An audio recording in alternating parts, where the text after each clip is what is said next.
ونستهديه ونستغفره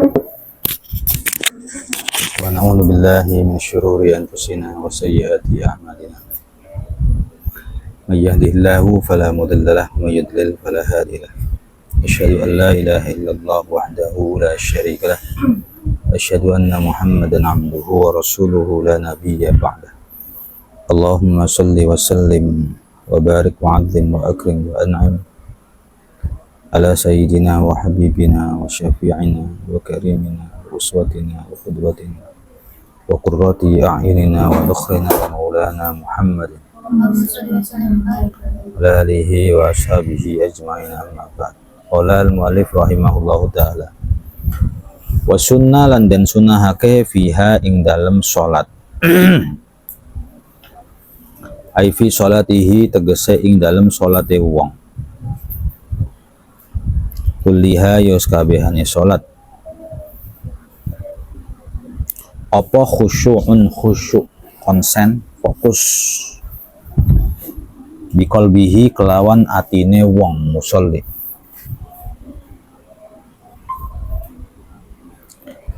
bi alla yahdura kelawan nyento ora hadir bi alla yahdura kelawan nyento ora hadir fihi ing dalem ati apa ghairu ma sakliyane perkara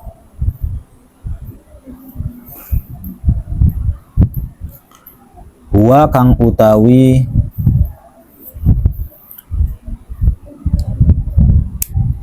wong iku fihi ing dalem ma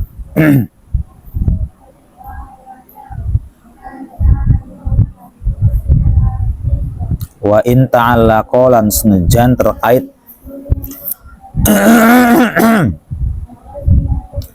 apa ghair bil akhirati kelawan akhirat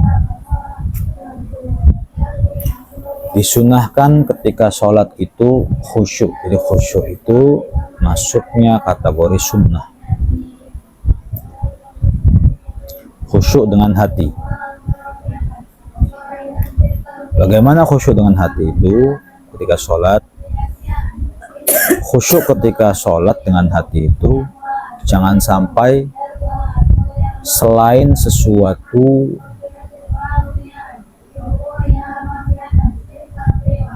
yang seseorang ada pada sesuatu itu hadir. Jangan sampai ada sesuatu yang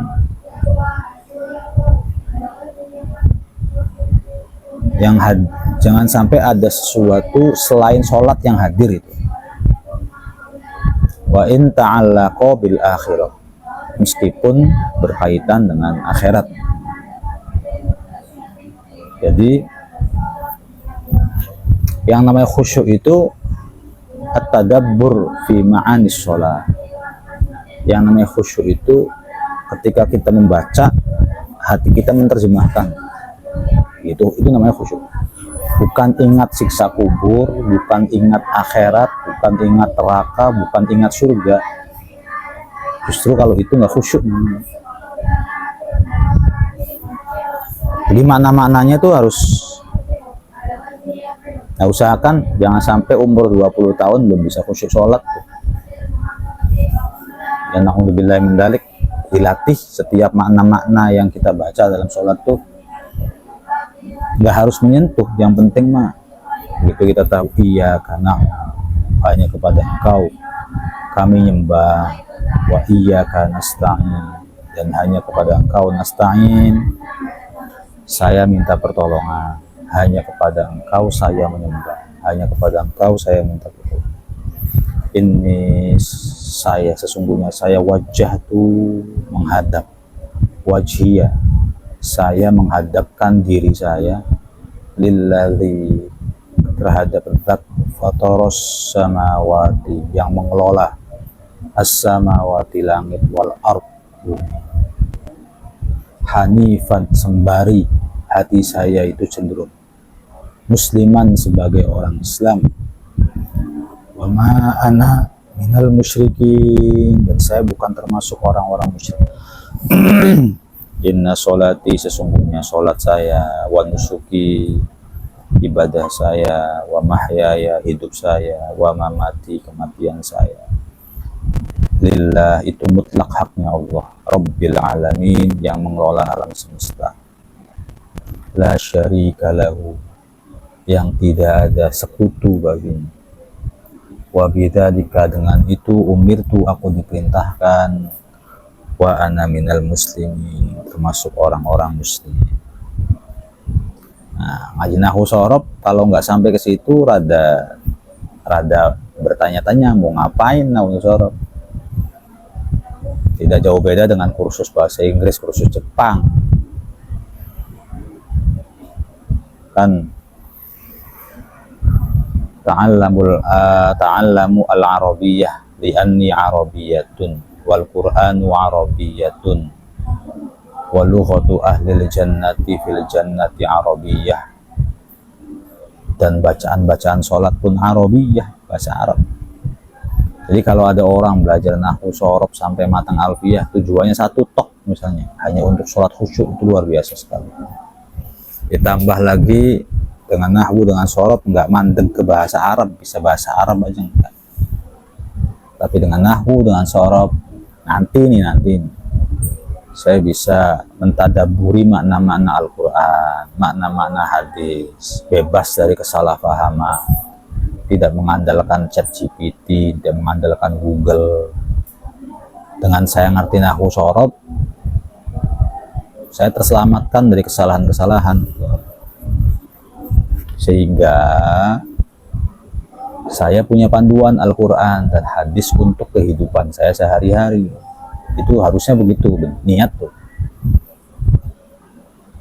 pagi, siang, sore, malam hidupnya tuh dengan Quran, bukan baca Quran, mas, sesuai dengan tingkah laku Al-Quran, tingkah lakunya, tindakannya, pikirannya. Raditu billahi robba, aku ridho Allah sebagai Tuhan, wabil islami dina, dan aku ridho Islam sebagai pola hidup, gaya hidup saya itu Islam, nggak semrawut, nggak acak-acakan, nggak termakan caption medsos. Meskipun terlihat benar, terlihat cocok, tapi kalau tidak keluar dari Al-Quran, tapi kalau keluar dari Al-Quran, keluar dari sunnah, maka itu tidak menjadi pegangan saya. Ada bahasa-bahasa sabar itu ada batasnya. Yang ngomong begini siapa? Terus Allah tidak akan membebani seseorang di luar kemampuan. Yang bicara begini siapa? Al-Quran, la yukallifullahu, tapi ngerti nggak maksudnya? La yukallifullahu nafsan illa wus'aha.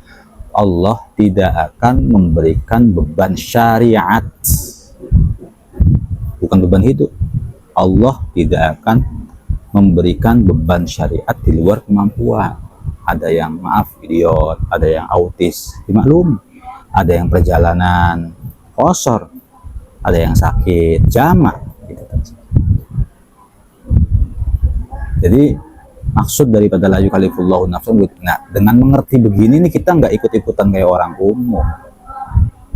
Kalau orang umum sungguh. Nah sekarang pertanyaannya, kalau artinya Allah tidak akan memberikan beban di luar kemampuan hambanya, ada orang sampai bunuh diri, bisa jawab nggak? Ada orang sampai gila mikirin masalah, berarti kan nggak mampu mikul. Ada orang sampai bunuh diri, ada orang sampai stres, ada orang sampai, coba jawab, katanya Allah itu tidak membebani hamba di luar kemampuan. Kalau ada orang sampai bunuh diri itu kenapa Pak Ustadz? Oh jawabannya, ya nggak bisa ngomong, salah, captionnya salah. Caption kita dari awal udah salah. Kita punya panduan bukan Quran, bukan tafsir Quran. Panduan kita seenaknya jidat, termakan medsos, termakan apa, termakan ini. Tapi kalau dengan Quran, oh maksudnya gini, kaidah al aslu baqa'u makana ala makana tuh begini, oh begini. Jadi dan ada yang orang berilmu tuh nikmat, orang berilmu tuh nikmat. Kalau nggak berilmu nanti sholatnya jadi khusyuk tuh nangis. Kenapa nangis sholatnya? Saya mikirin api neraka, berarti saya khusyuk. Oh ya enggak.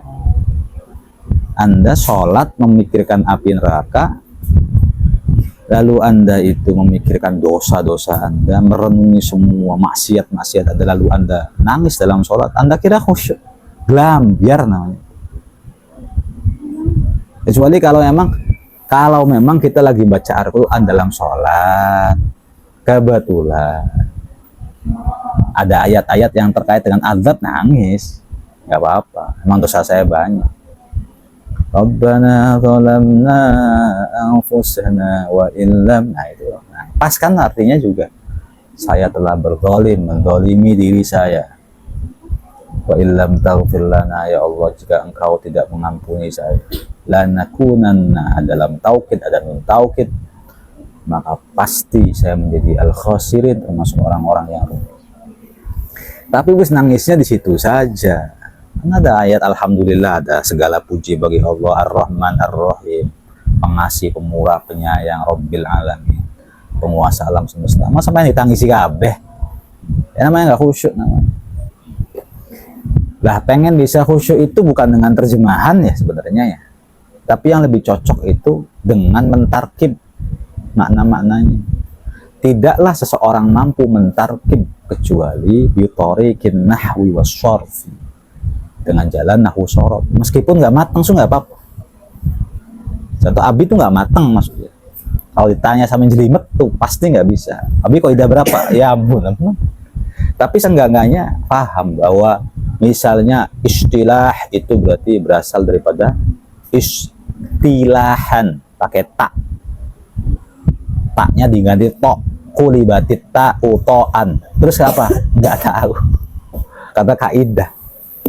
Kaidahnya nggak apal, saya itu nggak apal gitu maksudnya. Wis tua.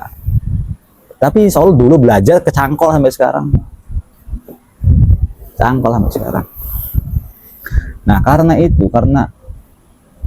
kita itu seakan-akan harus hidup dengan panduan Al-Quran dan Sunnah, maka mempelajari Al-Quran dan Sunnahnya sebenarnya tuh min aujabil ulum, termasuk salah satu ilmu yang wajib, dan jika tidak dosa.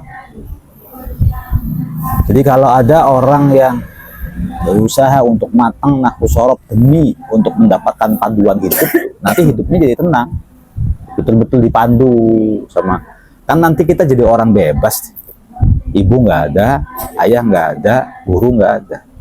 Yang kontrol kita tuh siapa? Dan kita nggak bisa kontrol diri sendiri, sudah. Jangan kepedean, jangan sok-sokan kita bisa kontrol diri sendiri. Kita masih takut sama ortu, masih takut sama pengurus pondok, masih takut sama polisi, masih takut sama atasan. Lalu kapan sampai pada derajat kita takut sama Allah itu kapan? Ya nggak bisa-bisa. Yang ada kita akan baik di pondok, kita akan baik di rumah. Tapi tatkala yang kontrol kita di pondok nggak ada, yang kontrol kita di rumah nggak ada, ayo jadi apa kita kan? Apa masih bisa istiqomah jamaah? Apa masih bisa istiqomah ngaji? Megang handphone aja udah gelambiar kabeh. Liburan rusak apa rusak ya karena emang sebenarnya martabat kita belum sampai pada al-khauf, takut kepada Allah. Lenakan ya Abi gitu. Lenakan wong tua. Ya itu nggak apa-apa, lumayan lah. Tapi nanti kalau udah lepas dari pondok, lalu orang tua udah meninggal, lalu kita udah besar, bisa cari uang sendiri, kemudian punya rumah sendiri, punya mobil sendiri, kita akan bertindak semena-mena, euforia, bebas. Maksiat lah kasih ngatur, lah kasih ngontrol, dosa lah kasih ngatur, yang kontrol ya, karena dia tidak merasa bahwa Allah itu melihat setiap waktu. Maka belajar nahwu, belajar sorof, diniati nih, supaya nanti dengan nahwu sorof yang benar, saya bisa merenungi isi Al-Quran. Dan saya bisa menerjemahkan bacaan sholat dari Allahu Akbar sampai Assalamualaikum. Sebenarnya sekarang juga udah bisa, kayaknya udah bisa. Kalau untuk sholat ya, tapi kalau untuk Quran ya belum, untuk hadis belum. Tapi kalau sampai Quran kok enggak, kalau kamu kok Quran, nggak sampai bisa jadi pedoman hidup, maka yang akan jadi pedoman hidup kamu adalah KUHP, skripsi, caption, berantakan semua. Tapi itu kalau tadinya sih main HP itu biasa aja, tadinya tuh main HP itu sekolah biasa. Hari ini tuh main HP sampai 2 jam, scroll rusak pikiran aja. Cedak tidur, kayak pusing, terus kayak banyak berseliweran, banyak suara-suara. Jadi handphonenya udah ditaruh, kok suara-suara masih terngiang-ngiang baik, yang apa bikin pakai kacamata ta gitu tuh. Mungkin takutnya minnya naik, takut mata kita kribennya. Tapi mau kacamata wis enak ya. Tapi masih ada suara-suara kayak udah nggak megang handphone, yang merusak pikiran gitu tuh. Tidurnya tuh jadi 4 jam, idealnya kan 8 jam. Nah hari ini berarti tidur udah 10 jam. Terus kayak hidup kayak kelelawar kan, maksudnya tidur jam 2 ya kita udah wong jamaah kan, ada yang mau sholat jamaah enggak, alhamdulillah ketemu sama orang jamaah. Terus takutnya di masjid apa tuh udah nggak ada yang mau sholat itu tuh, jadi nggak ada teman buat jamaah. Makanya masih tertolong sama 1 orang. Tapi terus tuh masih suara-suara jedak-jeduknya tuh masih.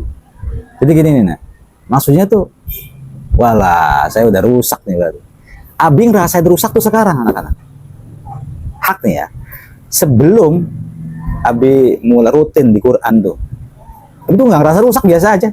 Karena emang udah rusak sebenarnya. Paham nggak?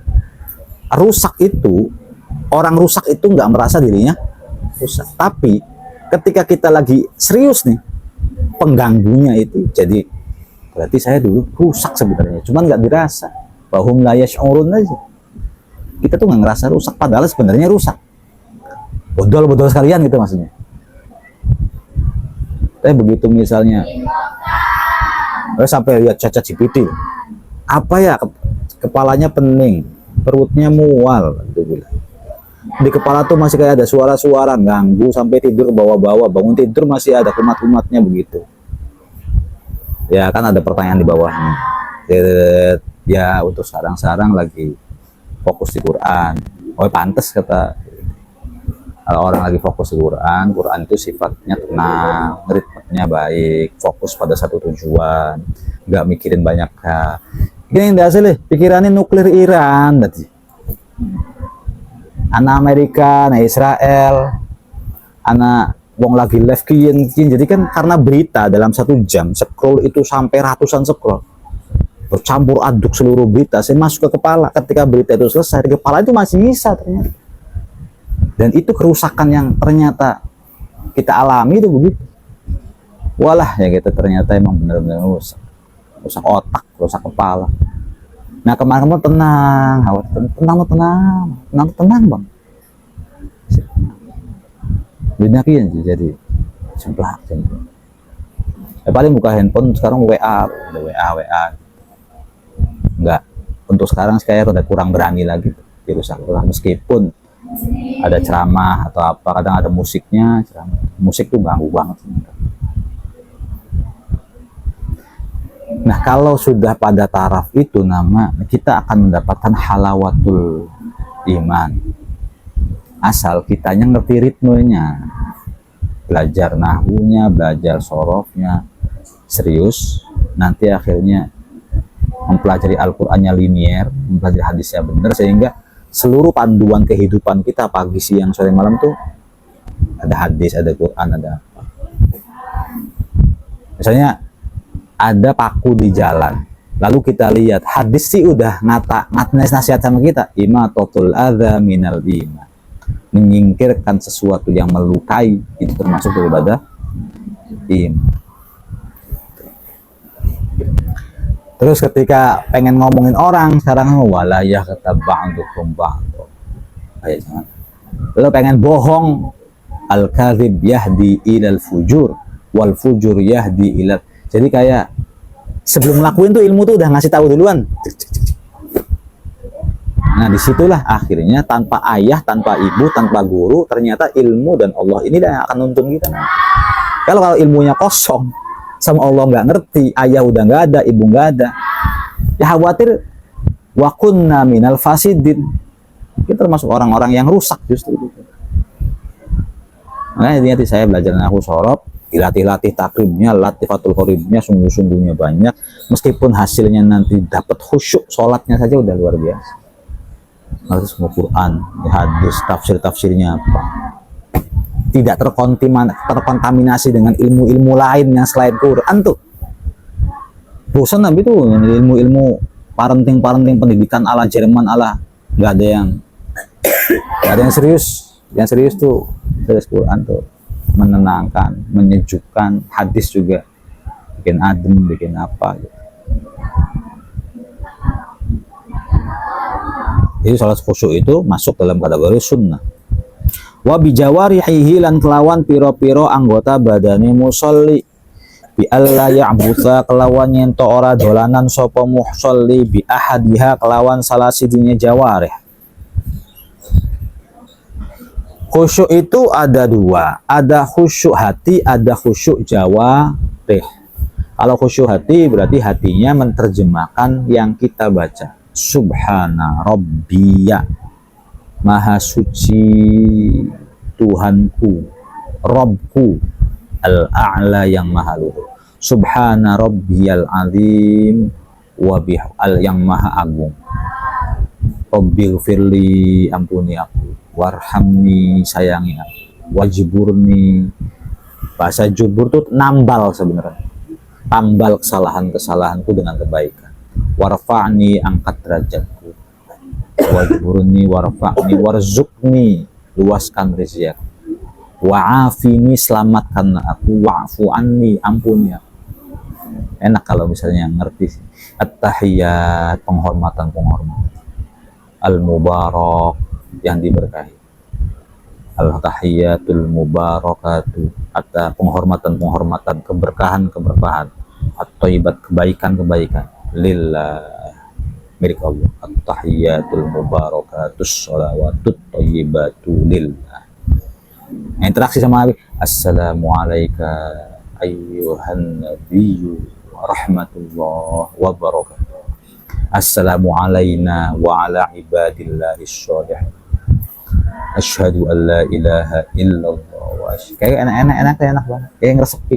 Nah, dengan sholat ini maka Al-Quran menyatakan inna sholata tanha anil fahsyai. Sholat itu bisa menjadi penghalang kita untuk melakukan fahsya. Fahsya itu masuk zina, maksiat, wal mungkar dan kemungkaran, bohong, ngelawan sama orang tua, sakar pedewek. Tapi kalau sholat kita kosong, ialah tanda anil fahsyai wal mungkar. Maka ada orang sholatnya rajin, kelakuannya mengkon, ya sholatnya kosong. Tapi kalau ada orang kok makin baik, oh berarti emang sholatnya berfungsi, sholatnya bener gitu.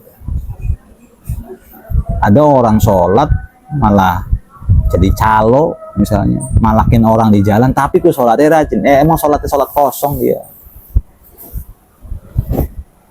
Sholat nggak ada. Wadzalika utai mengkonon ikuli sana illahi ta'ala rono ngalem Allah ta'ala fi kitabihi ing dalam kitabi Allah al-azizi kang agung ala fa'ilihi ing atase pelaku khusyuk biqaulihi sebab dawai Allah qad aflahal mu'minuna alladzina hum fi sholatihim khusyun. Qad aflaha teman-teman sukses berhasil sapa al mukminuna wong-wong beriman alladzina rupane akeh hum kang utawi al mukminun fi salatihim ing dalam salate alladzina iku khosyiuna khusyuk kabeh. Sungguh berhasil dan sukses orang-orang beriman yang mana mereka salatnya itu khusyuk. Itu Al-Qur'an ya. Jadi kita belum bisa berhasil apa wallahu a'lam.